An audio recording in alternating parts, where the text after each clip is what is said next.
Merveilleuse réunion de Primel et de Nola à la fontaine de la ferme. Sous de grands châtaigniers, honneur de son domaine, la veuve est affilée au bord d'une fontaine. Au murmure des bois, au murmure des eaux, entre ses doigts légers tournent les blonds fuseaux.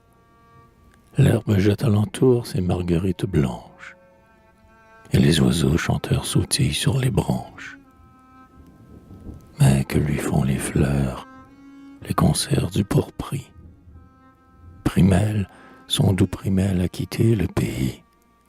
Dans un manoir lointain, du côté de la grève, il s'est mis en service.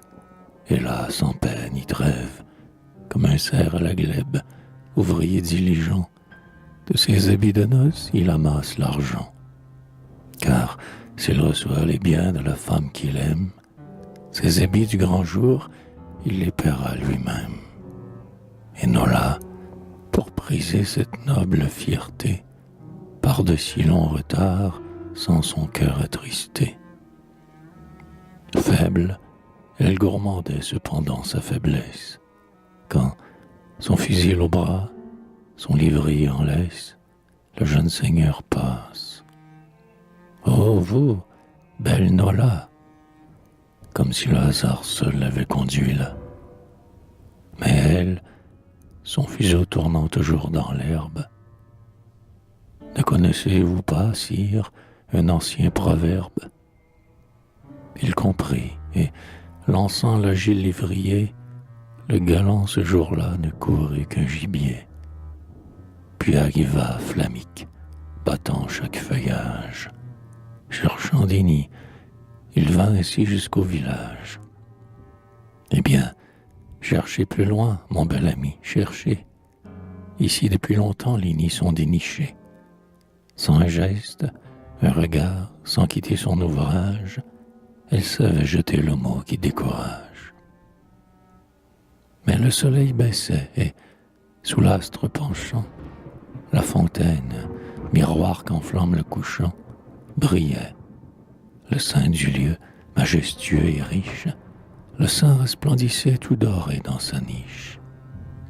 Alors, sur la belle source inclinant son beau front, et pensive, la veuve en regarda le fond. Là scintillait aussi, comme un jeu de féerie, des fragments bigarrés de rouge poterie. Elle-même naguère en fit don à ses morts. Car les esprits, sitôt qu'ils ont quitté leur corps, s'en viennent près des eaux, ces mornes purgatoires. Errer, se laver des fautes les plus noires. Ils sont tristes. Plaignons, nous disent les anciens, plaignons les trépassés, que chacun songe au sien. Lorsque son vieil époux mourut, la jeune femme sema donc ces fragments pour réjouir son âme. Toutefois, par degrés quittant ce souvenir, vivante, elle tourna son cœur vers l'avenir. Une épingle attachait le bord de son corsage, autre croyance antique, infaillible présage. Si l'épingle descend au fond sans dévier, disait-elle, et tremblant déjà de l'essayer, si le fond la reçoit et sans qu'il dérive, il m'a resté fidèle et fidèle il arrive. Puis elle reprenait, tremblant encore plus fort, imprudent qui venons pâle tenter le sort. Mais si l'eau de la source en jaillissant l'entraîne, comme ce dard léger, c'est que son âme vaine et des courants mauvais sera tombée, hélas, entraîné par une autre. Il ne reviendra pas. L'épingle cependant des doigts fins de la veuve glissait et, pour bien voir la redoutable épreuve, de l'onde frissonnante elle approche les yeux, lorsqu'un bruit, comme fait le pas d'un curieux, un léger frôlement penché ainsi l'arrête. N'osant plus regarder, ni relever la tête.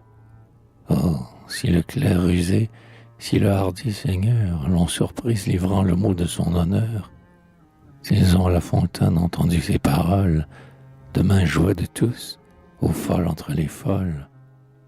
Pourtant, par un effort subi, ah, sur le ciel, entre les arbrisseaux, qu'a-t-elle vu? Primel, ouais, Primel arrivait de son lointain voyage, rapportant les ébigognes par son courage, et qui la regardait avec des yeux en pleurs, et ne pouvait parler, et lui jetait des fleurs. Primel libre, bientôt le chef de ce domaine, brillant comme le sein doré de la fontaine. La servante de la quenouille. Primel a découvert le secret de son âme. En dormant, il chantait hier cette chanson. La harpe, au moindre vent qui passe, jette un son. L'églantier son parfum, le cœur aimant sa flamme. La veuve de Corée, ce bijou de beauté, porte un autre bijou qui brille à son côté. Chaîne de fin laiton, bague jaune et sans rouille, la servante de la quenouille. C'est le nom de la graffe aussi pure que l'or, qui reluit au corset des fileuses d'Arvor. Mais, chaîne de laiton, bague luisante et neuve, j'aimerais mieux encore la veuve. Je veux voir, bel enfant, je veux toucher l'anneau, ou par votre quenouille avec ce long fuseau, et, vers elle inclinée, je bois l'air de sa bouche, femme et bijoux, ma main les touche. Mais qu'un cœur bien épris est prompt à s'épancher, le sommeil parle, amant, dormez vos portes closes. Mais qu'importe, un jour vient qu'il faut cueillir les roses. Primel, vers l'églantier, n'a plus qu'à se pencher.